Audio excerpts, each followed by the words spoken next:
Guess who's back? Back again. Matt is back. Tell a friend. Please subscribe. Please subscribe. Please subscribe. Please subscribe. Nah, I don't know what I'm doing. Idiot.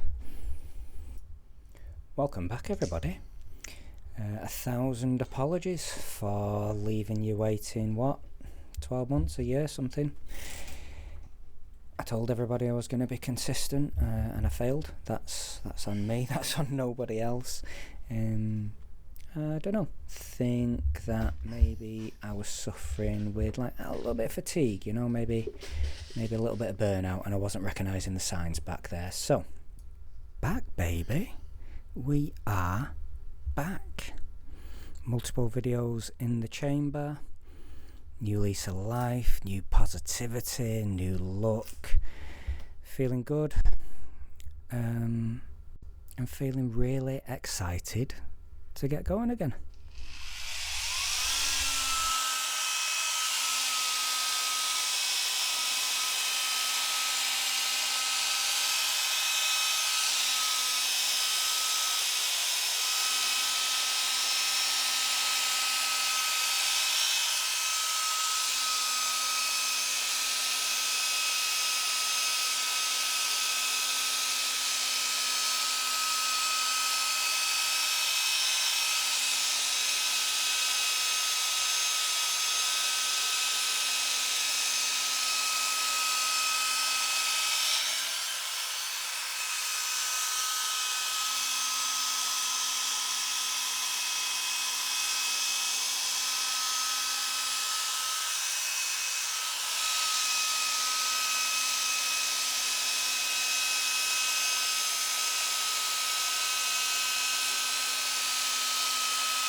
So what are we dealing with this car?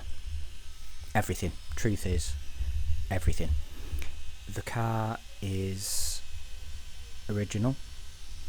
It has been repaired at times, and the job in hand I would call a rescue detail or a restorative detail. The job is to make the most of what we have in front of us. Some areas of the car are better than others. So we have original paint that is aged and swirly and contaminated, just damaged with years of poor everything. We have repaired areas, so we've got blend lines, we have flatting marks from repairs, we have areas that should have been flatted and weren't, so they're sort of dry and matte. We have some deeper defects, and we have some areas that have been polished and are pretty thin. So there's plenty of danger there as well. This one is gonna be for the polishing junkies, for the compound junkies, for the people who just want to see people using rotaries in real time. A lot of rotary, a lot of wool. You will see a compound that some people will recognise and some will never have heard of. We will discuss that later on, and I will explain why I chose that product. But for now, just know every bit of accumulated damage, some original stuff, so just stick around, enjoy, get what you want from it.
So this is one of those more difficult panels. As you can see, it's very badly damaged in terms of swirling and scratching. There is also a little bit of corrosion on a couple of the edges, coupled with thinner paint, because as you can see it's more original, so it's badly swirled and scratched and everything, which means it's probably been hand polished to death also. So got to tread carefully on this. No rotary, using microfiber where I really need to dig in, but for the most part we're going to be using a heavy foam, a slightly larger spot pad with rounding edges so we can still get into the swages, but no rotary, no wool. We're just going to err on the side of caution, softly catch your monkey and get the result that we want in as long of a time as is required. Better to lightly cut something 2 or 3 times in an attempt to stay safe than it is to just throw the kitchen sink at something and wish that you hadn't.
So same compound with a heavy foam pad, so like a heavy cut foam on the 15mm machine.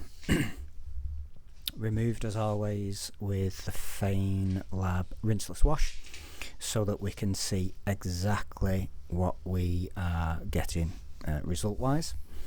What you will see is the foam on the random orbital is a good choice, because lots and lots and lots of gloss and a good wholesale correction, with a few deeper marks left that we will address with a smaller pad, so the cutting will be pretty even, the gloss will be pretty high, meaning refining will be easy.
Okay, so refining now. I've tried to shoot these last couple of sets in a way as to try to highlight the minimal amount of micro marring that is left. That was the goal with cutting. It always is, right? Create as little damage as possible so you have less to fix during refining, so we can concentrate on nothing more than gloss and wetness.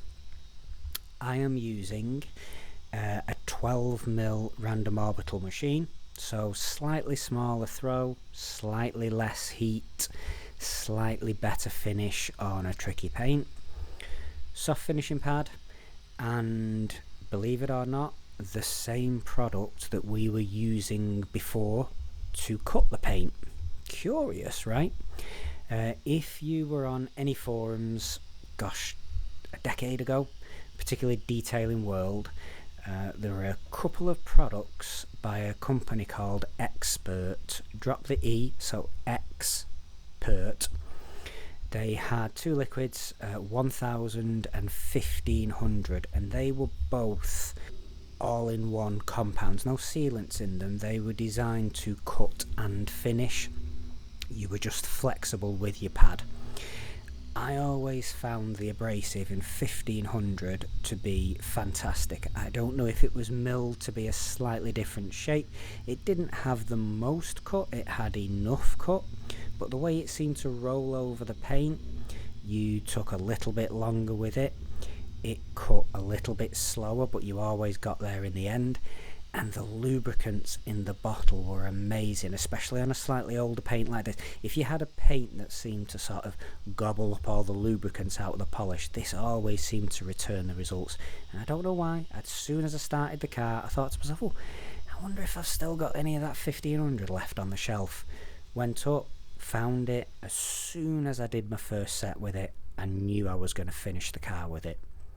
I don't think it's available anymore. If it is, it's probably just available in the States, but it's worth having a cursory Google search. It was always a nice product to use. It always brought good results. You aren't going to get tons and tons and tons of cut with it, but you are going to get a very even cut, which is easy to finish, and a really glossy finish from that one liquid. So have a look online, give it a go, and hopefully being able to see the fact that it isn't always crystal clear after compounding. Sometimes there is a little bit of micro marring left. You're not doing a bad job necessarily. It's not a skill issue. Sometimes paint just looks like that after cutting. Very easy to fix. Don't panic, don't stress, just have a go and have fun.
moving back, trying to get towards the fence. A lot moving very nicely. We're back in the center.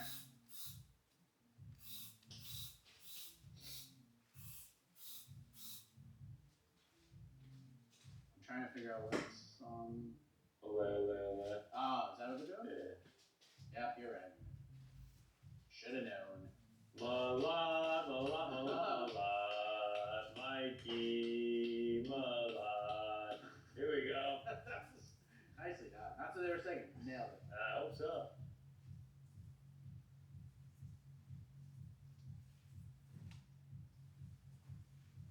Maggie, a lot of movement here. He's trying to just avoid. Watch, just looking for an opening to explode. Oh, nice left hand. Missed big on the right. Yes. Maggie tried to counter. He missed over the top as well. We're getting a foothill magnet yet? Oh, yeah. Yeah, that's your magnet. You could get up to $80,000 or $100,000 in credit cards and personal loans. If you really knew what you were doing. But per person, per identity. But I have the ability to. So, if you can all grab a drink and pour one out for the often imitated, never duplicated, original, and still the easiest coating I have ever applied to date. OG Titan from Titan Coatings. Unfortunately, this coating has been retired now, and I think we are all gonna miss it dearly. One of, if not the glossiest, least finicky and picky coatings I have ever installed. And sadly, this one was my last bottle. I went with Titan instead of Zeus because it is just that little bit easier to put on older finicky paints. It went on a Dream, it came off a Dream, and you will see later the results are well worth it.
trim restoration now.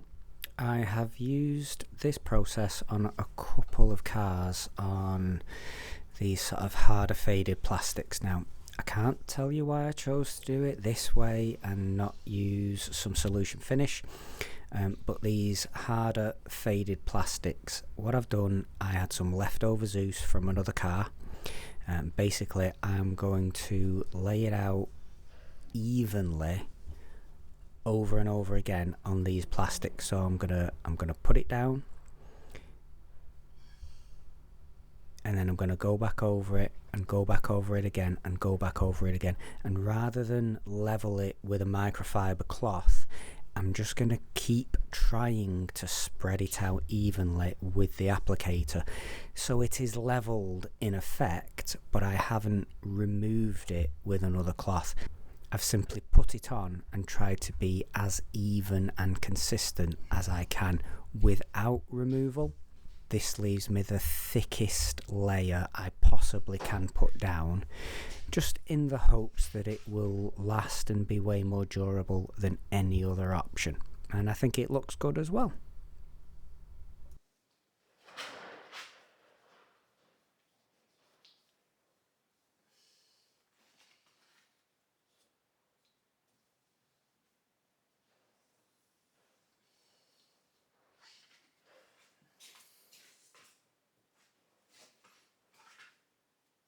And if I really put any thought into it all, I would have known it's gonna really affect these people.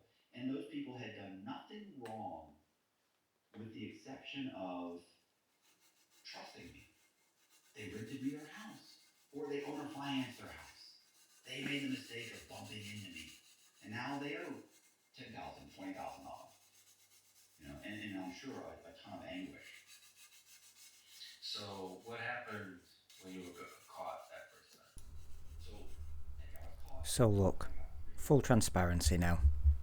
The eagle-eyed amongst you, well, it's pretty obvious. You don't need to be Hercule Poirot to figure it out.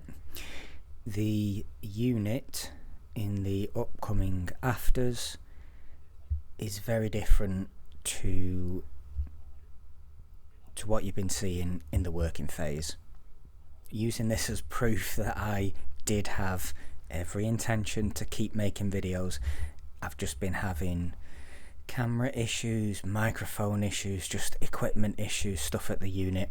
So look, what happened was I finished the car, I did the afters, I took the videos with my phone as I usually do because the stability is far superior to that of the camera, and they were just, the videos were pants. The lighting looked rubbish, it was all washed out, they were unusable. I was not happy with them.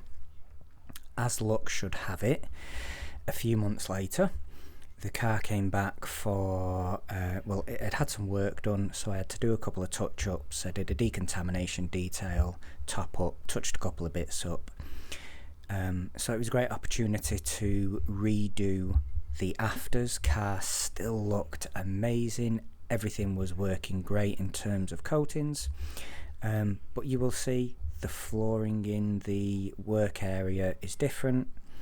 The roof is off the car because it's now spring summer rather than winter, so shorts, not down jackets. All of this to simply say I genuinely did have every intention, with never stopping making videos, just putting the time in, doing the editing. I genuinely had every intention to carry on, but I had a few roadblocks and a couple more roadblocks, and time was short and things just got away from me. So once again, same car, same finish, same coating, shot at a different time, granted, with another 2 videos already mid-editing, which I'm trying to finish, and a list of shorter tutorial type videos which I want to start doing again. So trust me, stick with me, I am back, we are back, I promise you. Nobody's catching me out with anything here, nothing disingenuous, same car, different type of year, just new flooring installed, that's it. Oh, a new phone, which means far superior after video.